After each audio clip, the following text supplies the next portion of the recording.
Thank you very much. So I'm going to cover mainly the issue of the European Union sanctions against Iran and to some extent against Syria as well. But the overall background includes also the United Nations sanctions, because the sanctions policy has first been developed within the UN framework through the adoption of Resolution 1737, 1747, 1803 and 1929. Now, the United Nations sanctions were quite limited in the sense that they were not comprehensive economic sanctions. They were mainly targeted sanctions, included arms embargoes, related measures, and some kind of targeted sanctions against individuals, rather than against the country as such and its economy and its society. The European Union, to some extent, has backed these sanctions up, but later on, in its decisions adopted in 2010, 2011, 2012, it has expressly stated that the EU considers it necessary to adopt additional restrictive measures against Iran. That is, the measures on the top of what the United Nations has already done, qualitatively different measures. Now, historically, if we look at the historical evolution of the sanctions policy within the United Nations, it was recognized that the comprehensive economic sanctions in the 1990s did not work. They did not reach their own effect in relation to Iraq, in relation to Yugoslavia, in relation to Haiti, and so on. And then there was increasing recognition that general economic, comprehensive economic sanctions are counterproductive, and that the aims that the Security Council has through the use of Chapter 7 of the United Nations Charter are better achieved through the targeted sanctions, targeting individuals rather than states as such. So what we have now with the EU sanctions against Iran is, again, reversal of this policy and return towards the comprehensive economic sanctions. The entities that are subjected to restrictions include not just individuals suspected to be involved in certain kinds of nuclear programs and so on and so forth, but also the central bank of Iran in relation to its financial and monetary transactions. The sanctions include shipbuilding, maritime transport cooperation, and the trade in oil and gas. Now, on what basis can we say that these sanctions could be legitimate if done, for example, either by the United Nations or by the European Union?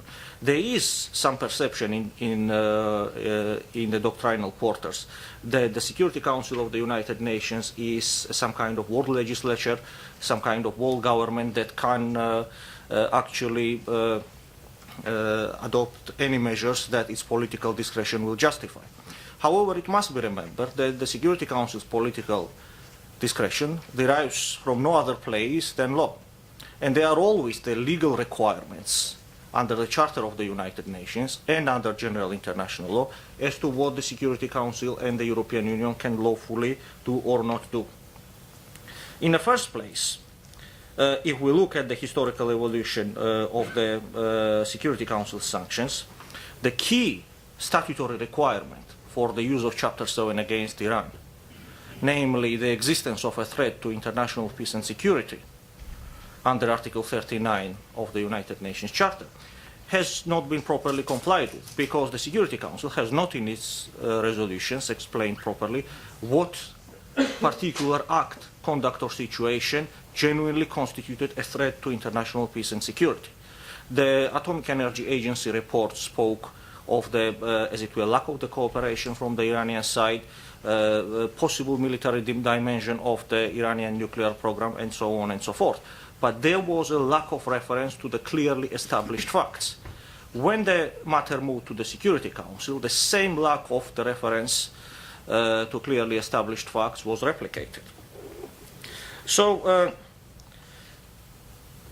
and the similar phenomenon now happens in relation to the European Union sanctions against Iran, which goes even further and takes the coercive measures even further than the United Nations did.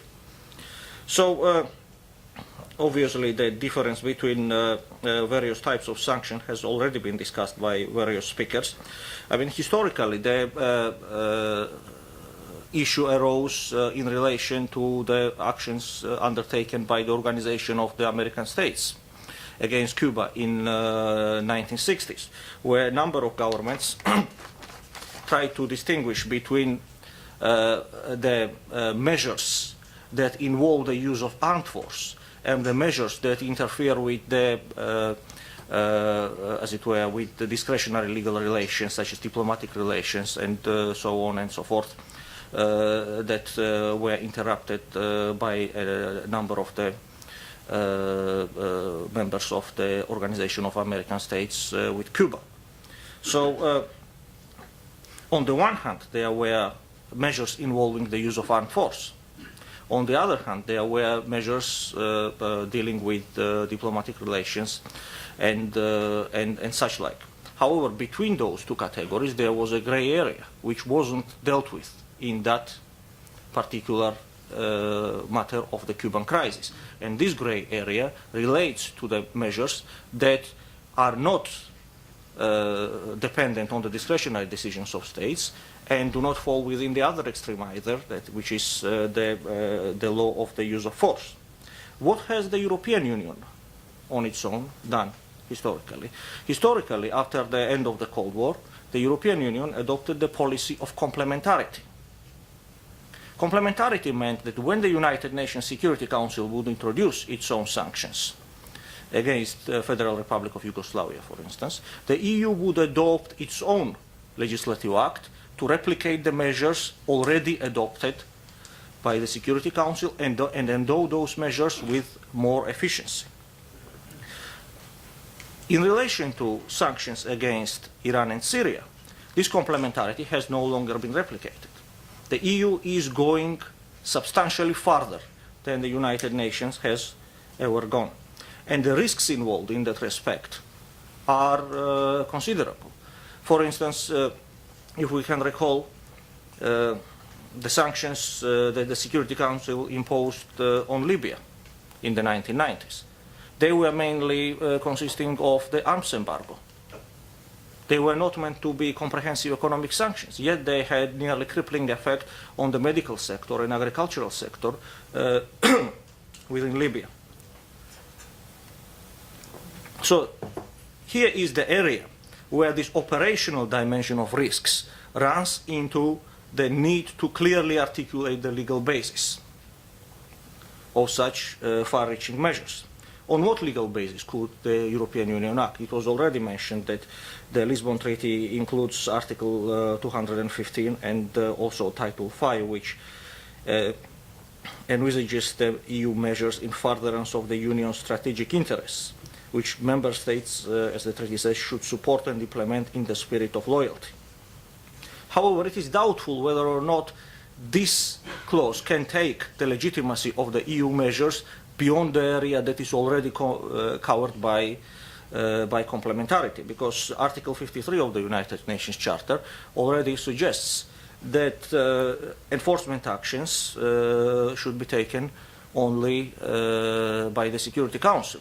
And therefore it is possible to read the provisions in the EU treaties subject to the Charter of the United Nations, so that whenever the Security Council will adopt its own Chapter 7 resolutions, the United Nations can, as it were, render a helping hand, but go no further than the United Nations has already done.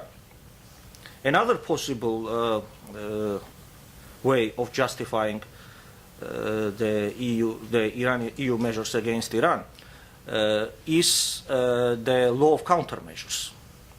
Now, it was mentioned already that in order to apply countermeasure against the state, you have to first demonstrate that those states which form the targets of your countermeasures have committed an internationally wrongful act against you, so that you have standing then to apply those countermeasures. It is very difficult to demonstrate that as between the European Union and Iran, or in some respects Syria. In respect to Iran specifically, I have already emphasized that the breach of the Nuclear Non-Proliferation Treaty has not been conclusively established. A threat to international peace and security has not been conclusively defined by the Security Council of the United Nations. So it is not clear what exactly could form the internationally wrongful act in relation to the possible breach of the 1968 Nuclear Non-Proliferation Treaty. Similarly, the Safeguards Agreement is concluded between the Atomic Energy Agency and Iran. EU has simply no standing in that matter to apply countermeasures. And also, countermeasures are qualitatively different from collective security measures. They are different in the sense that they do not always involve a reciprocal violation of international law against the previous violation. They can interfere with the broader area of international relations than ordinary countermeasures do. For instance, if there is an arms embargo ordered by the Security Council of the United Nations, it will interfere with the legal relations established by the Arms Supply Treaty between the target state and third states, and also with the relations as to the arms supply of the target state with any other state, even if they have no arms supply treaties between themselves. So the ambit of the Chapter 7 measures is considerably broader, and that's why Article 103 of the United Nations Charter is there, to protect things which are not protected under ordinary law of state responsibility. So in that respect, using the law of countermeasures to justify EU measures against Iran is also increasingly difficult. So what we end up with is a conclusion that essentially these measures constitute an arrogation of the Article 39 competence of the United Nations Security Council. And it is crucial that such arrogation of the Article 39 power is undesirable to happen in practice. The Chapter 7 of the United Nations Charter is a complex mechanism. It gives the Security Council the exclusive competence to use Article 39 power, which then involves also the exclusive competence to calculate the requirements of the necessity and proportionality of the underlying measures. The Security Council will say what the threat is and what measures will be necessary and proportionate to combat that threat. No one else apart from the Security Council has the constitutional right to express that kind of judgment. So in the end of the day, we end up with the duplication of the collective security policies as between the United Nations and the European Union. There was a situation in the 1930s with the Hoare-Lowell Plan where the number of states have negotiated the separate possibilities of the settlement with Mussolini's Italy. And the League of Nations Council, which was prepared to act decisively against the Italian invasion of Abyssinia, was essentially left without any potential of the reaction. So once a regional or other mechanism interferes with the ongoing United Nations effort to combat a particular threat to international peace and security, then it not only, as it were, in the legal sense, undertakes the actions that it could not constitutionally undertake, but also in the operational sense, it paralyzes the very mechanism of the United Nations. It is quite obvious these days that there is hardly any serious possibility that the Security Council of the United Nations could effectively return to the taking up of the Iranian nuclear issue and pursuing it with any great efficiency. So I think I'm told there is a 1 minute notice, but I'm finished already. So yeah, thank you very much.